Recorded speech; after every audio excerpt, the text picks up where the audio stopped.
Student, आज हम अपना सिविक्स का chapter popular struggle and the movement के बारे में डिस्कस करने जा रहे हैं।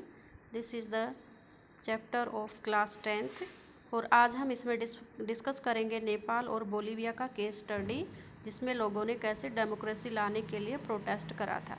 तो सबसे पहले हम केस लेते हैं नेपाल का। नेपाल में 2006 में लोगों ने प्रोटेस्ट करा और डेमोक्रेसी को रिस्टोर करने की वो डिमांड कर रहे थे। और ऐसा हुआ क्या था कि 1990 में वहाँ पर डेमोक्रेसी था। नेपाल में 1990 में डेमोक्रेटिक था और वहाँ के जो किंग थे उस टाइम पर किंग वीरेंद्र, उनकी डेथ हो जाती है 2001 में। ठीक है, 2001 में उनकी डेथ के बाद फिर वहाँ पर राजा बनाए जाते हैं ज्ञानेंद्र, किंग ज्ञानेंद्र। वो क्या करते हैं, राजा बनने के बाद वहाँ डेमोक्रेसी को एबोलिश कर देते हैं, ख़त्म कर देते हैं, लोगों के अधिकारों को छीन लेते हैं, जिससे लोग क्या करते हैं, उसके खिलाफ हो जाते हैं। और काठमांडू में सभी छोटे छोटे ग्रुप मिलकर एक SPA बनाते हैं, 7 पार्टी अलायंस का गठन करते हैं, ताकि अपने हक के लिए वो अपनी आवाज़ को गवर्नमेंट तक पहुँचा सके। ठीक है, नेक्स्ट पॉइंट हम डिस्कस करते हैं बोलीविया वोटर वॉर।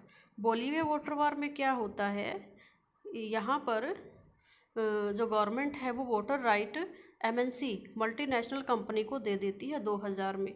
सन 2000 में मल्टीनेशनल कंपनी, एक प्राइवेट कंपनी है, उसको वो वोटर डिस्ट्रीब्यूशन का राइट दे देती है। और जो MNC है वो क्या करती है कि वोटर के प्राइसेस 4 टाइम बढ़ा देती है, जिससे लोगों को वोटर खरीदने में बहुत ही दिक्कत आती है। और ज़्यादातर उनका जो सैलरी होता है वो वोटर खरीदने में ही चला जाता है। और इस परेशानी का सामना करते हुए लोगों में फिर अवेयरनेस होता है और वो अपनी डिमांड को गवर्नमेंट के सामने रखना चाहते हैं। और इसीलिए वहाँ के लोग भी प्रोटेस्ट करने में आगे आते हैं। प्रोटेस्ट करने के लिए लोग सड़कों पर आ जाते हैं। और बाद में क्या होता है, ऐसे हालात हो जाते हैं बोलीविया में कि जो MNC है, जो मल्टीनेशनल कंपनी है, उसको भागना पड़ता है। ठीक है, और फिर वहाँ पर डेमोक्रेट जो पब्लिक है उसकी डिमांड को गवर्नमेंट द्वारा सुन लिया जाता है। वहाँ भी फिर नॉर्मलाइजेशन हो जाता है। ओके, इसके बाद फिर अल्टीमेटम क्या होता है, हमने बहुत स्टडी डिस्कस किया है नेपाल का और बोलीविया का। फिर क्या अल्टीमेटम देते हैं वो गवर्नमेंट को। फर्स्ट पॉइंट इज़, सबसे पहले तो रिस्टोर पार्लियामेंट। सबसे पहला उनका डिमांड है पार्लियामेंट को रिस्टोर किया जाए। And next point is all party government, सभी पार्टी का गवर्नमेंट में इन्वॉल्वमेंट होना चाहिए। न्यू कॉन्स्टिट्यूएंट असेंबली, नई संवैधानिक सभा का निर्माण किया जाए। तो इस प्रकार वो 3 डिमांड अपनी रखते हैं। और जो SPA है, जो 7 पार्टी अलायंस है, वो क्या करती है, बाद में गिरिजा प्रसाद कोइराला को नेपाल का प्राइम मिनिस्टर बनाया जाता है। ठीक है बेटा, फिर नेक्स्ट पॉइंट हम डिस्कस करते हैं कॉमन पॉइंट। जैसे कि हमने बोथ कंट्री का केस स्टडी देखा, उसको स्टडी किया, उसके बाद उन दोनों में से कॉमन पॉइंट क्या निकल कर सामने आते। सबसे फर्स्ट पॉइंट निकल कर आता है कि मास मोबिलाइजेशन। मास मोबिलाइजेशन दोनों देशों में कॉमन बात थी। दोनों ही देशों के लोग इकट्ठा होते हैं, ठीक है ना, प्रोटेस्ट करते हैं गवर्नमेंट के खिलाफ, अपनी डिमांड्स को रखते हैं। Next point is political conflict होता है। जो पॉलिटिकल पार्टीज़ हैं उनमें कॉन्फ्लिक्ट बढ़ने लगते हैं। Next point is political organisation took part. जो छोटे छोटे पॉलिटिकल ऑर्गेनाइजेशन हैं वो भी इस मुहिम में अपना हिस्सा लेते हैं। ठीक है स्टूडेंट्स, नेक्स्ट पॉइंट हम डिस्कस करते हैं पॉलिटिकल ऑर्गेनाइजेशंस। पॉलिटिकल जो ऑर्गेनाइजेशन है वो 2 टाइप्स के होते हैं, एक तो लार्ज स्केल पर और एक स्मॉल स्केल पर। तो स्मॉल स्केल पर तो बना था, जैसे काठमांडू में बना था 7 पार्टी अलायंस SPA। ठीक है, और नेक्स्ट बोलीविया में लार्ज स्केल पर बनता है ऑर्गेनाइजेशन, वो होता है फेडकोर। ठीक है, ये पॉलिटिकल ऑर्गेनाइजेशन है। ठीक है, और लोगों को ये अवेयर करते हैं कि ऐसे स्ट्राइक करने से, मूवमेंट चलाने से क्या होगा, हमें लीगली एक्शन लेना होगा। इसीलिए हम एक पार्टी का संगठन करेंगे, पार्टी का गठन करेंगे, ताकि गवर्नमेंट तक अपनी आवाज़ को पहुंचाया जाए। ठीक है, नेक्स्ट पॉइंट हम डिस्कस करते हैं way to exercise power in democracy. Democracy में पावर को एक्सरसाइज कैसे किया जाता है, पावर को कैसे गेन किया जाता है। First point is win election direct. सबसे पहले तो एक इलेक्शन के माध्यम से, डायरेक्ट इलेक्शन के माध्यम से भी पावर को एक्सरसाइज किया जा सकता है, उसको लिया जा सकता है। नेक्स्ट है जॉइन पॉलिटिकल ऑर्गेनाइजेशंस इनडायरेक्ट। और इनडायरेक्ट पॉलिटिकल ऑर्गेनाइजेशन में पार्टिसिपेट करके भी हम पावर को गेन कर सकते हैं। ओके बेटा, next point is pressure group. What is pressure group? Pressure groups क्या होते हैं?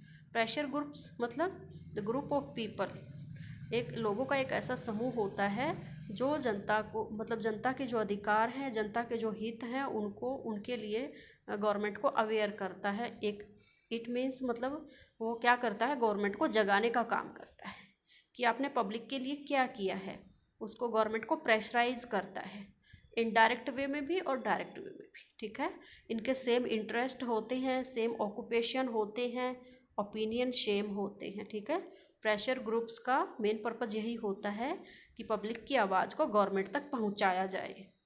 Okay students, and next pressure groups कितने टाइप्स का होता है इसके बारे में डिस्कस करते हैं। जो प्रेशर ग्रुप्स होते हैं वो 2 टाइप्स के होते हैं। ठीक है, एक तो स्मॉल सेक्शन एंड दूसरा है लार्ज सेक्शन। स्मॉल सेक्शन में क्या होगा, sectional interest groups small section, that is INBA। जो INBA है एक छोटा सा ग्रुप है, प्रेशर ग्रुप है। इसमें क्या है, इंडिया नीदरलैंड बिजनेस अलायंस। इसमें इंडिया और नीदरलैंड के बीच बिजनेस होता है, तो सिर्फ 2 कंट्री के बीच बिजनेस हो रहा है, तो इसका मतलब एक छोटा सा ग्रुप है। ठीक है, फिर नेक्स्ट पॉइंट है इसमें public interest group, whole society, जो पूरे सोसाइटी को लेकर चलता है, पूरे सोसाइटी को इन्वॉल्व करता है, that is BAMSEF, social equality. उसमें क्या है, सोशल इक्वलिटी पाया जाता है, सभी के सोशल इक्वल राइट को साथ लेकर चला जाता है। ठीक है, फिर नेक्स्ट हम डिस्कस करते हैं मूवमेंट। मूवमेंट क्या होता है, ये तो सभी को पता होगा कि मूवमेंट क्या होता है। स्ट्राइक करते हैं लोग अपनी आवाज़ को, जनता अपनी आवाज़ को गवर्नमेंट तक पहुंचाने के लिए स्ट्राइक का सहारा लेती है, आंदोलन चलाती है, रैली निकालती है, अनशन करती है, धरने रखती है। तो ये सब मूवमेंट के हिस्से होते हैं। इसमें मास पार्टिसिपेशन होता है, लोगों का इन्वॉल्वमेंट तो होगा ही, तभी मूवमेंट होगा। मूवमेंट ग्रुप होते हैं, जैसे SPA काठमांडू में था, नर्मदा बचाओ आंदोलन, ये हमारे इंडिया में चल रहा है। तो ये मूवमेंट होते हैं छोटे छोटे, जो जनता को, जो गवर्नमेंट को अवेयर करते हैं। ठीक है,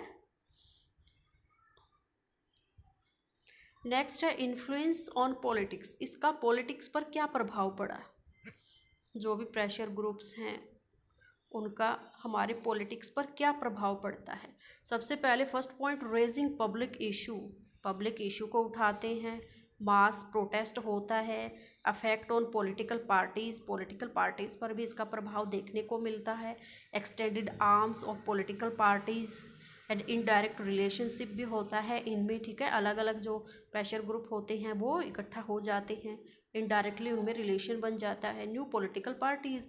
और कुछ प्रेशर ग्रुप ऐसे होते हैं जिनको पब्लिक लाइक करती है और वो एक पॉलिटिकल पार्टी में कन्वर्ट हो जाते हैं। इज़ दैट क्लियर बेटा? एंड नेक्स्ट आता है पॉजिटिव इम्पैक्ट। ये सारा हमने डिस्कस करा, पॉपुलर मूवमेंट, जो पॉपुलर स्ट्रगल एंड मूवमेंट है उसका पॉजिटिव इम्पैक्ट क्या निकल कर सामने आता है। First point is focus on the public issue. उनका फोकस होता है पब्लिक इशू को लाना, गवर्नमेंट के सामने पब्लिक इशू को रखना। एंड सेकंड होता है बेटरमेंट ऑफ सोसाइटी, सोसाइटी के बेटरमेंट के लिए काम करते हैं। जो भी प्रेशर ग्रुप होते हैं, जो भी मूवमेंट चलाए जाते हैं, वो सोसाइटी के बेटर लाइफ के लिए काम करते हैं। ठीक है, ताकि उनका अच्छाई के बारे में सोचा जाए। फिर नेक्स्ट पॉइंट है नेगेटिव इम्पैक्ट। जो भी प्रेशर ग्रुप्स होते हैं, जो मूवमेंट होते हैं, अगर किसी चीज़ का पॉजिटिव इम्पैक्ट निकलता है तो उसका नेगेटिव इम्पैक्ट भी मिला जाता है। तो इसमें हम क्या डिस्कस करेंगे, नेगेटिव इम्पैक्ट में नकारात्मक प्रभाव में है क्या हो सकता है। सबसे पहले फर्स्ट पॉइंट हो सकता है weaken basic structure of democracy. ये डेमोक्रेसी के बेसिक स्ट्रक्चर को वीक करता है, क्योंकि ऐसे ही बिना लीगली हम रैली निकालते हैं या मूवमेंट करते हैं, स्ट्राइक करते हैं, तो इससे हमारा डेमोक्रेसी के लिए ये बाधा उत्पन्न करता है। तो इसके लिए हमें क्या करना चाहिए, लीगली एक्शन लेना चाहिए, कोर्ट में जाइए, वहाँ अपनी आवाज़ उठाइए। ठीक है ना। नेक्स्ट आता है political instability. Political instability is also there. क्या होगा, जो पॉलिटिकल पार्टी हैं एक दूसरे को ब्लेम करना स्टार्ट कर देंगे, उनमें कॉन्फ्लिक्ट बढ़ते जाएंगे। And no accountable to public, public के लिए रिस्पॉन्सिबल नहीं होते। अगर कोई ऐसी आप बात आ जाए जिसमें इनका बेनिफिट ना हो तो फिर ये पब्लिक के लिए अपने आप को रेस्पॉन्सिबल नहीं मानती है, फिर वहाँ से एकदम हाथ झाड़ लेते हैं। तो इस प्रकार ये नेगेटिव इम्पैक्ट हमें देखने को मिलता है। सो स्टूडेंट्स, ये आपका चैप्टर था पॉलिटिकल साइंस में popular struggle and movement. I hope आपको अच्छे से समझ में आ गया होगा। Okay student, have a good day.